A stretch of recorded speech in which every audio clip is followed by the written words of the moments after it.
Welcome back to mister Tollywood channel. நான் இன்னைக்கு 2024 release ஆன தி வாஸ்ப் அப்படிங்கிற ஒரு சைக்கலாஜிக்கல் த்ரில்லர் மூவியோட ஸ்டோரியை தான் சொல்ல போறேன். இது நார்மல் பேட்டர்ன்ல இல்லாத ஒரு வித்தியாசமான சைக்கோ த்ரில்லர் மூவி. கிளைமேக்ஸ்ல நீங்க ஒன்னு எதிர்பார்த்திருப்பீங்க, ஆனா நீங்க எதிர்பார்க்கறது நடக்காம வேற ஒன்று நடக்கும். மிஸ் பண்ணாம பாருங்க. ஓகே மக்களை, வாங்க மூவிக்குள்ள போலாம். படத்தோட ஓப்பனிங் சீன்ல ஒரு பொண்ணை காட்டுறாங்க. இவ தான் படத்தோட ஹீரோயின். பேரு ஹீத்தர். ஒரு ரவுண்டான கல்ல கையில வச்சுக்கிட்டு எதையோ நினைச்சு ஏங்கி எழுதுகிட்டு இருப்பா. அப்படியே கட் பண்ணிட்டு அவளோட வீட்டை காட்டுறாங்க. அவளோட வீட்டுல நிறைய விஷப்பூச்சிகள் அப்படியே பெருசு பெருசா இருக்கும். அதெல்லாம் ஃப்ரேம் பண்ணி அழகா செவத்துல மாட்டி வச்சிருக்காங்க. அப்போ ஒரு வாஸ்ப், அதாவது தமிழ்ல குளவி, அது என்ன பண்ணுதுன்னா கிச்சனோட ஜன்னல்ல இருந்து வெளியில போறதுக்காக துடிச்சிட்டு இருக்கும். அதை பார்த்தா ஹீரோக்கு இன்னைக்கு வண்டியாடா அப்படின்னு சொல்லிட்டு வடிவலி எலிய பார்த்து காண்டாகிற மாதிரி இவ குளவியை பார்த்து காண்டாக்கி அப்படியே ஒரு கண்ணாடி டம்ளருக்குள்ள போட்டு அடைச்சிடறா. அதை அடைச்சிட்டு அப்படியே நின்று வேடிக்கை பார்த்துட்டு இருக்கிற ஹீரோயின் திடீர்னு அவளோட புருஷன் சைமனை கூப்பிட்டு, எங்க அந்த குளவி கூட எங்க இருக்குன்னு பார்க்க கூடாதா? டெய்லி 20-30 வருது, டெய்லி எவ்வளவுதான் அடிச்சு கொள்றது, கொஞ்சம் என்னன்னு செக் பண்ண கூடாதுன்னு சொல்றப்போ அவன் இவ பேசுறத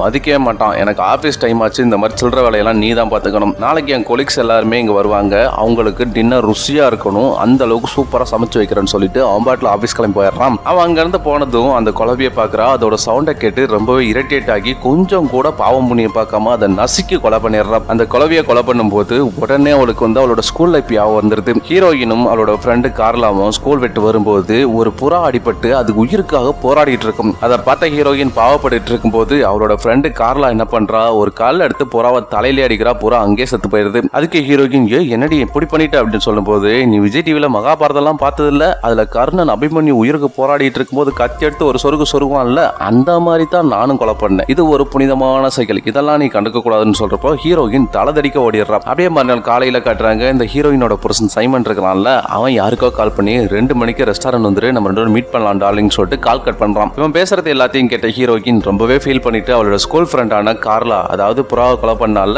அவளுக்கு ஃபேஸ்புக்ல மெசேஜ் பண்ணலான்ட்டு போகும்போது இவளுக்கு மனசே வராது. ஏன்னா இவங்க 2 பேரும் ரொம்ப வருஷத்துக்கு முன்னாடி சண்டை போட்டு பிரிஞ்சிருப்பாங்க. இருந்தாலும் ஹீரோயினுக்கு அவளோட புருஷன் பண்ண துரோகத்தை யார்ட்டியா சொல்லி அலனு போல இருக்கும். அதுக்காக கார்லாக்கு மெசேஜ் பண்ணலான்னு போகும்போது இவளுக்கு மனசு வராம திரும்பவும் லேப்டாப்பை க்ளோஸ் பண்ணி வச்சிடறான். அடுத்த அன்னைக்கு ஈவினிங் சைமனோட எம்ப்ளாயிஸ் அண்ட் ஃப்ரெண்ட்ஸ் எல்லாருமே டின்னருக்காக ஹீரோயின் வீட்டுக்கு வந்திருப்பாங்க. அப்போ ஒரு குழவி சீலிங்ல இருந்து வெளியில வரத பார்த்த ஹீரோயின் சேம கடுப்பாகி ஒரு சுத்தில ஒன்னு எடுத்துக்கிட்டு சீலிங்கை போட்டு டம்னு உடைக்கிறா. அதுல இருந்து ஒரு பெரிய குழவி கூட கீழே விழுந்துருது. ஹீரோயின் ஐயோன்னு கத்துறதை கேட்டுட்டு வேகமா அங்க வர சைமன் ஹீரோயினை காப்பாத்தி வெளியில கொட்டிட்டு போயிடுறான். அப்படி இந்த குழவிங்கனால யாருக்கும் எந்த பாதிப்பும் இருக்காது. டின்னருக்கு வந்த எல்லாரும் சாப்பிட்டுட்டு அங்க இருந்து கிளம்பிடுறாங்க. அவங்க கிளம்பினதுதான் போச்சு. சைமன் ஹீரோயினை பிடிச்சி லெப்ட் ரைட்னு வாங்கி ஏறி விட்டுருவான். அப்படியே கட் பண்ணிட்டு ஹீரோயினோட ஃப்ரெண்டு கார்லாவை கட்டுறாங்க. அவ ஒரு சூப்பர் மார்க்கெட்ல கேஷியரா ஒர்க் பண்ணிட்டு இருப்பா. ஒரு கிளாம் முடிச்சுட்டு இவ வீட்டுக்கு கிளம்பும்போது ஹீரோயின் கிட்ட இருந்து இவளுக்கு மெசேஜ் வருது. அது என்ன மெசேஜ்னா, நாளைக்கு 2 மணிக்கு ஆர்கிடெக்ட் கஃபே அப்படின்ற ஒரு இடத்துல மீட் பண்ணலாண்டி, கொஞ்சம் வந்துருன்னு சொல்லி மெசேஜ் பண்றான். பட் கார்லாவுக்கு இன்னும் அந்த கோவம் அப்படியே இருக்கும் போல. அச்சிப்போ அப்படின்ற மாதிரி அந்த மெசேஜ் அப்படியே இக்னோர் பண்ணிடுறான். அந்த நேரத்துல கார்லாவோட ஆன்லைன் ஃப்ரெண்டான லோகன் கிட்ட இருந்து மெசேஜ் வருது. அவன் கார்லாவுக்கு, நீ எதுக்கும் கவலைப்படாத கார்லா, உன்னோட வீட்டு வாடகையை நான் இந்த மாசம் கொடுத்துறேன், நீ அதை பத்தி ஒரி பண்ணிக்காத சொல்லிட்டு மெசேஜ் பண்றான். உடனே கார்லா, எனக்கு கொஞ்சம் அர்ஜென்டா தேவைப்படுத்துப்பா, கொஞ்சம் இன்னைக்கே நீ அனுப்பிவிட்டா நல்லா இருக்கும்னு சொல்லிட்டு ரிப்ளை பண்ணிட்டு அங்க இருந்து கிளம்பி வீட்டுக்கு போறான். வீட்டுக்கு போனா கார்லாவுக்கு 4 பசங்க, குவைத்ல 1 சேர்த்து 5 பசங்க இருப்பாங்க. புருஷன் ஒரு சூதாட்ட அடிக்ட், வேலைக்கே போக மாட்டா, வீட்டுல இருந்து தான் கொட்டிக்கிறான். அதனால கார்லா தான் கேஷியர் வேலைக்கு போயிட்டு அந்த 4 பசங்களையும் பார்த்துக்கிட்டு இவனையும் சேர்த்து பார்த்துக்கிறான். எல்லாரும் உட்காந்து டிவி பார்த்துட்டு இருக்கும்போது கார்லாவுக்கு ஜேம்ஸ்ங்கிறவங்கிட்ட இருந்து ஒரு மெசேஜ் வருது. இன்னும் 2 மணி நேரத்துல நான் அங்க இருப்பேன், நம்ம 2 பேரும் மீட் பண்ணலாம்னு சொல்லிட்டு மெசேஜ் பண்றான். அதை பார்த்த ஹீரோயின் அவளோட புருஷங்கிட்ட, நான் இன்னும் 1 மணி நேரத்துல வந்துருவேன், நீ பசங்க எல்லாத்தையும் பார்த்துக்கன்னு சொல்லிட்டு அங்க இருந்து வெளியில போறான். கரெக்டா அந்த ஜேம்ஸ்ங்கிறவனும் கார்ல ஹீரோயினை பிக்கப் பண்றான். அடுத்து ஒரு 2 மணி நேரம் கழிச்சு அதே இடத்துல இறக்கி விட்டுறான். ஆக்சுவலி ஹீரோயினுக்கு அவ கேஷியரா வேலை பார்த்து வர பணம் சுத்தமா பத்தவே பத்தாது. அவளோட ஃபேமிலியை கூட ரன் பண்ண முடியாது. அதனால என்ன பண்றா, புருஷன் சூதாடி ஊரை சுத்தி கடனா வாங்கி வச்சிருப்பான். அதெல்லாம் அடைக்கிறதுக்காக கார்லா பார்ட் டைமா விபச்சாரமும் பண்ண ஆரம்பிக்கிறா. கார்ல இருந்து இறங்கின கார்லா நம்ம லைஃப் இப்படியே போயிருமான்னு சொல்லிட்டு யோசிச்சுக்கிட்டே நடந்து போகும்போது அவளுக்கு கொஞ்சம் கிருகிருன்னு வர ஆரம்பிக்குது. அதனால ஒரு இடத்துல உட்காந்து இந்த ஜேம்ஸ் கொடுத்த பணத்தை எண்ணிட்டு இருக்கும் போது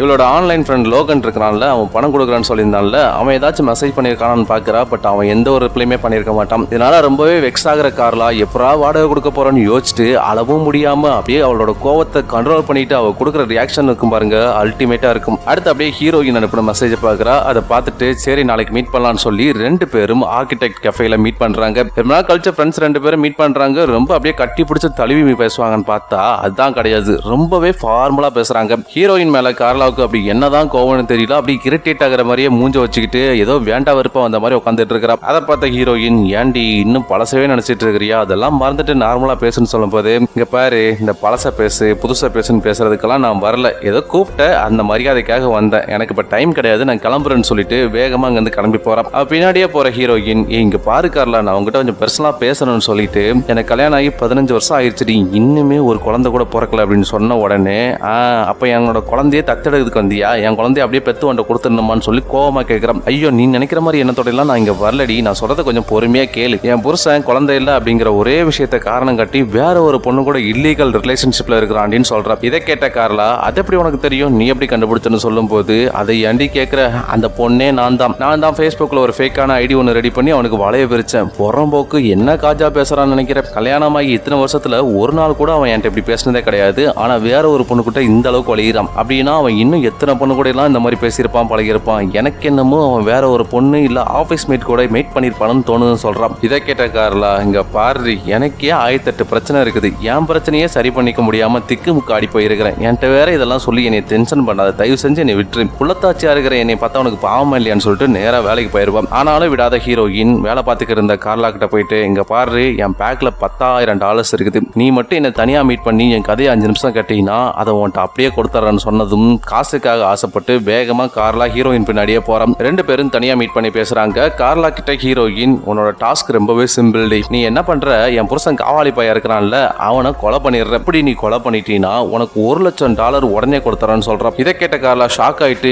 ஏய் உனக்கு என்ன பைத்தியம் பிடிச்சிருச்சா, அதை எப்படி நான்லாம் கொலை பண்ண முடியும், என்னாலாம் சத்தியமா முடியாதுன்னு சொல்றான். உடனே ஹீரோயின், உன்னால மட்டும்தான் முடியும் கார்லா, நீ ஸ்கூல் படிக்கும் போதே அந்த புறாவை ஈவு இறக்கம் இல்லாம தலையிலேயே அடிச்சு கொலை பண்ணவன். சோ நீ நினைச்சா கண்டிப்பா முடியும், உனக்கு பணத்தை வேற நிறைய இருக்குது, இந்த $1,00,000 வச்சு உன் புருஷன் வாங்கின கடனையும் அடிச்சிடலாம், நீயும் நிம்மதியா வாடகை வீட்டுல இருக்கலாம்னு சொல்றான். ஃபர்ஸ்ட் முடியாதுன்னு சொன்ன கார்லா போடி அங்கிட்டுன்னு சொல்லிட்டு அங்கிருந்து வேகமா நடந்து போறான். ஆனா அவரோட கடன் வாடகை எல்லாத்தையும் யோசிச்சுட்டு திரும்ப ஹீரோயின் கிட்ட வந்து, என்னால பண்ணிட முடியுமான்னு யோசிக்கும் போது, ஏய் உனக்கு வாடகை கொடுக்க கூட முடியாத அளவுக்கு தானே நீ இருக்கிற, என்ன ஆன்லைன் ஃப்ரெண்ட் லோகன் உனக்கு காசு அனுப்பிட்டானா, இல்ல அந்த லோகன் வேற யாரும் கிடையாது, நான் தான், உன்னோட நிலைமை என்னன்னு தெரிஞ்சுக்கிட்டு தான் நான் இங்க வந்திருக்கிறேன்னு சொல்றான். இதை கேட்ட கார்லா, ஓ அப்போ நீ ஃப்ரெண்டா பார்க்க வரல, என்ன ஒரு கொலைகாரியா தான் பார்க்க வந்திருக்கிற. எனிவே நான் இந்த கொலையை பண்றேன், ஆனா $1,00,000 என்னால பண்ண முடியாது, எனக்கு $5,00,000 வேணும், அதை ரெடி பண்ணி வச்சுட்டு சொல்லு, நான் வந்து கொலை பண்றேன்னு சொல்றப்போ, ஏய் அதெல்லாம் ரெடியா இருக்குடி, நீ வந்தா மட்டும் போதுன்னு சொல்லிட்டு ஹீரோயின் அங்கிருந்து கிளம்பிடுறான். அடுத்த சீன்ல வீட்டுக்கு வந்த ஹீரோயின் அவரோட பக்கத்து வீட்டு பொண்ணு கூட பேசிட்டு சரிமா பாய்ன்னு சொல்லிட்டு வீட்டுக்குள்ள போறான். மறுநாளும் ஆகிடுது. கார்லா ஹீரோயின் பிளான் பண்ணபடி நேரா ஹீரோயின் வீட்டுக்கு போறான். ஹீரோயின் வீட்டுக்கு போனதுக்கு அப்புறம் ஹீரோயின் கிட்ட,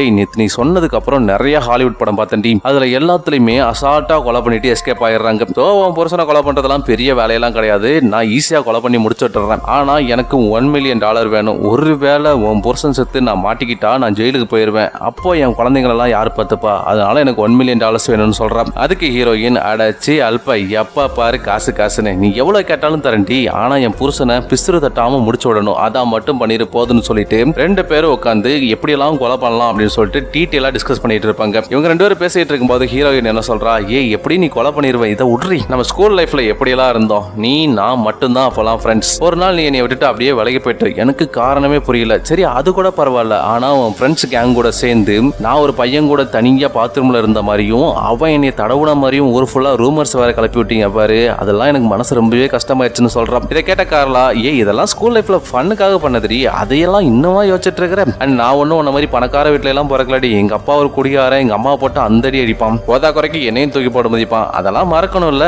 அதுக்காக சும்மா விளையாட்டுத்தனமா பண்ணது, அதெல்லாம் நீ யோசிச்சுட்டு இருக்காத சாரின்னு சொல்றான். இதை கேட்ட ஹீரோயின், என்னால அதெல்லாம் மறக்கவே முன்னாடி யோசிச்சு பார்க்கும் போதெல்லாம் எனக்கு அந்த யாவும் தான் வருதுன்னு சொல்றப்போ, ஏய் இங்க பாரு எல்லாத்துக்கும் ஒரு அளவு இருக்குது, என்னை எதுக்காக கூப்பிட்டியோ அதை மட்டும் பேசி, இல்லையா நான் கிளம்பி போயிட்டே இருப்பேன்னு சொல்றான். சரி கோவப்படாத, நான் ஒரே ஒரு விஷயத்த மட்டும் உங்ககிட்ட சொல்லிடுறேன், அதுக்கப்புறம் நம்ம ஃபர்தரா கொலை எப்படி பண்ணலாம்னு யோசிக்கலாம்னு சொல்லிட்டு, ஸ்கூல் படிக்கும் போது நான் உங்க கூட ஏன் பேசாம போனேன்னு உனக்கு தெரியுமா, ஒரு நாள் நீ என்னை திடீர்னு பாத்ரூம் கூட்டு போனேன், எதுக்காக கூட்டு போனேன் ஞாபகம் இருக்குதா, என்னை போட்டு அந்த அடி அடிச்சுட்டேன், என் மூக்கெல்லாம் உடச்சு விட்டுட்டேன், யார் அடிச்சதுன்னு சொல்லிட்டு பிரின்சிபால் அவ்வளோ டைம் கேட்டாங்க, ஆனாலும் கூட நான் வாயவே திறக்கலையே, ஏன்னு கேட்டீங்கன்னா நான் உன் மேல அவ்வளோ பாசம் வச்சிருந்தேன், நீ தான் என்னை புரிஞ்சுக்காம என்னை அடிக்கிறது கஷ்டப்படுத்துறதுன்னு சொல்லி ரொம்பவே கொடூரமா நடந்துகிட்டேன்னு சொல்றோம். இதை கேட்ட கார்லா, ஏய் இதெல்லாம் தயவு செஞ்சு விடுறி, உன் புருஷனை கொலை பண்றதை மட்டும் இப்ப பேசலாம், உன் புருஷன் யாரு, அவனோட போட்டோ கொஞ்சம் காட்டு, அப்பதான் யாரு என்னன்னு பார்த்து கரெக்டா கொலை பண்ண முடியும்னு சொன்னதும் ஹீரோயின் அவரோட புருஷனோட போட்டோ எடுத்து கொடுக்குறா. பார்த்தா வேற யாரும் கிடையாது, கார்லா 2 நாளைக்கு முன்னாடி சர்வீஸ் பண்றதுக்காக கூட்டு போயிட்டு வந்திருப்பான்ல ஜேம்ஸ், அவனே தான். அவனை பார்த்து கார்லா ஷாக் ஆகுறா. அப்ப ஹீரோயின், இவர் தாண்டி என் வீட்டுக்காரர் பேரு சைமன், ஆனா Facebookல என் கூட சேட் பண்ணும்போது என்ன பேர் சொன்னான் தெரியுமா,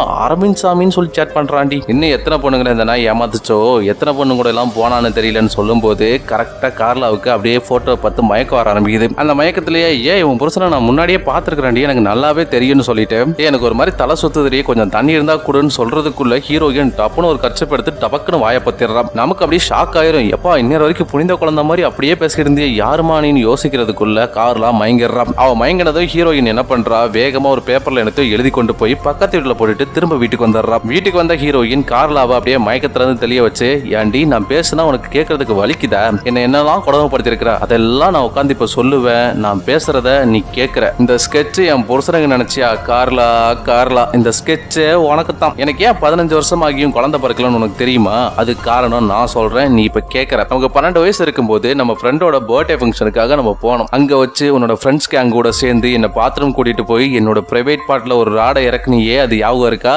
உனக்கெல்லாம் எப்படி இருக்கும்? நீ இறக்குன ராடோட ஒரு சின்ன பீஸ் என்னோட கற்பப்பையில பட்டு அது அப்படியே டியூமரா ஃபார்ம் ஆகி தாண்டி எனக்கு இன்னும் குழந்தை பிறக்கிற பாக்கியமே கிடைக்கல. நான் போகாத கோயில் இல்ல, வேண்டாத தெய்வம் இல்ல, பார்க்காத டாக்டர் இல்ல, ஆனா என்னால ஒரு குழந்தை மட்டும் பெற்றுக்க முடியலன்னு சொல்லிட்டு ரொம்பவே வருத்தப்படுறான். இதை கேட்ட கார்லாவுக்கு அல்ல இருக்காது. ஆத்தாடி எம்முட்டு பெரிய விஷயத்த அசால்ட்டா பண்ணிருக்கோம்னு சொல்லிட்டு ரொம்பவே ஷாக்ல இருப்பான். அப்ப ஹீரோயின் கார்லா கிட்ட நீ இங்கே இரு, நான் கொஞ்ச நேரத்துல வந்துடுறேன்னு சொல்லிட்டு மேல போய் ட்ரெஸ் சேஞ்ச் பண்ணிட்டு வரா. ட்ரெஸ் சேஞ்ச் பண்ணிட்டு வந்தவ கார்லாவோட வாய்க்கட்டை அவுத்து விட்டுட்டு இப்ப சொல்லு, இதெல்லாம் உனக்கு ஞாபகம் இருக்கான்னு சொல்லிட்டு கேட்கிறா. ஆனா கார்லா இது எதுவுமே எனக்கு சத்தியமா ஞாபகம் இல்லடி, ப்ளீஸ் புரிஞ்சுக்கோ, நான் சின்ன வயசுல ஏதோ தெரியாம பண்ணிட்டேன், ப்ளீஸ் என்ன மன்னிச்சிருன்னு சொல்லிட்டு பயங்கரமா கெஞ்சிறான். கெஞ்சிட்டு இங்க பாரு, உனக்கு குழந்தை தானே வேணும், என் வயித்துல இருக்கிற குழந்தைய நீயே எடுத்துக்கோ. இந்த குழந்தையோட அப்பா வேற யாரும் கிடையாது, உன் புருஷன் சைமன் தான், அவனால தான் இந்த குழந்தை என் வயித்துல உருவாச்சுன்னு சொல்றான். இதை கேட்ட ஹீரோயினுக்கு பயங்கர ஷாக் ஆயிரும். அப்ப நீ தான் அந்த சக்காலத்தி அடி, என்ன குழந்தையும் பெத்துக்கூடாம பண்ணிருவ, என் புருஷன் கூட ஊர்மெஞ்சு அவனோட குழந்தையும் உன் வயித்துல வாங்கிக்குவேன். ஆனா நான் இது எல்லாத்தையும் கேட்டுட்டு அமைதியா குச்சி சாப்பிட்டுட்டு இருக்கணும், அப்படித்தானே? சரி உனக்கு ஒரு விஷயம் சொல்றேன் கேளு.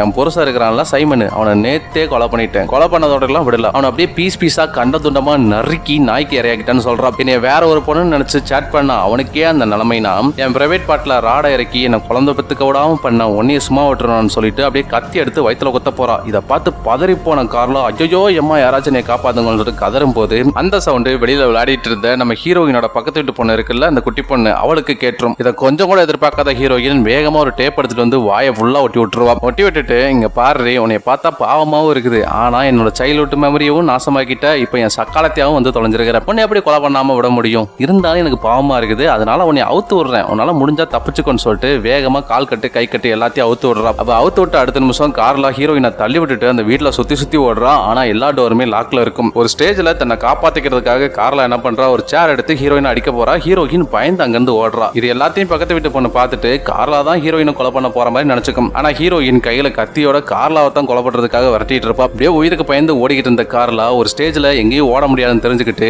நேரா ஹீரோயின் கிட்ட வந்து, ஏன்டி நீ எவ்வளவு இன்னசென்டா இருந்த, நான் ஏதோ சின்ன வயசுல தெரியாம பண்ணி தொலைச்சிட்டேன், அதுக்காக 15 வருஷம் 20 வருஷம் கழிச்சு வந்து இப்படி பழி வாங்குறீ, இதெல்லாம் நியாயமா? உன் புருஷன் என்னடி அப்படி பெருசா தப்பு பண்ணிட்டான், ஏதோ உன்னை பிடிக்கல அதனால ஒரு வப்பாட்டி வச்சுக்கிட்டான், இதெல்லாம் பெரிய குத்தமா? அதுக்காகலாம் உனக்கு கொலை பண்ணி கண்டதுண்டமா வெட்டி நாய்க்கு வேற போட்டிருக்கிற, நீ எவ்வளவு பெரிய கொடூரமான ராட்சசியா மாறி இருக்கன்னு உனக்கு புரியுதான்னு சொல்லிட்டு பயங்கரமா திட்டுறான். இதனால மனசு உடஞ்சு போன ஹீரோயின், நான் மனுஷியா இல்லையாங்கிறது இப்ப முக்கியமே கிடையாது, ஆனா நீங்க 2 பேரும் சேர்ந்து என் லைஃப்ல நிம்மதி சந்தோஷம் இந்த ரெண்டையுமே கெடுத்து விட்டீங்க. நீ சின்ன வயசுல என்னை பாத்ரூம்ல வச்சு ஒரு கொடூரம் பண்ணல, அதுக்கப்புறம் எனக்கு பேனிக் அட்டாக் பயங்கரமா வர ஆரம்பிச்சிருச்சு. நான் அனுபவிச்ச கஷ்டம் வலி வேதனை என்ன சொன்னாலும் உனக்கு புரிய போறது கிடையாது, ஏன்னா நீ அதை அனுபவிக்கல. சரி அதெல்லாம் விடு, அதெல்லாம் சொன்னாலும் உனக்கு புரிய போறது கிடையாது. என்ன நீ மனுஷியான்னு கேட்டல, இப்ப நீ மனுஷியா நான் மனுஷியா அப்படிங்கிறது இந்த ஒரு நிமிஷத்துல தெரிஞ்சிடும் சொல்லிட்டு கத்தி அப்படியே டேபிள்ல வைக்கிறான். டேபிள்ல வச்சுட்டு அவளோட பாக்கெட்டுக்குள்ள கையை விட்டுட்டு எதையோ எடுக்க போறா. அதை பார்த்த கார்லா, தயவு செஞ்சு நான் கொலை பண்ணிடாதீ, பாக்கெட்ல இருந்து கையை எடுறேன்னு சொல்றான். அதை கேட்ட ஹீரோயின், பாக்கெட்ல என்ன வேணாலும் இருக்கலாம், அதை எடுக்கும் போது உனக்கு என்ன வேணாலும் ஆகலான்னு சொல்லிட்டு டப்புன்னு பாக்கெட்ல இருந்து கையை எடுக்கிறதுக்குள்ள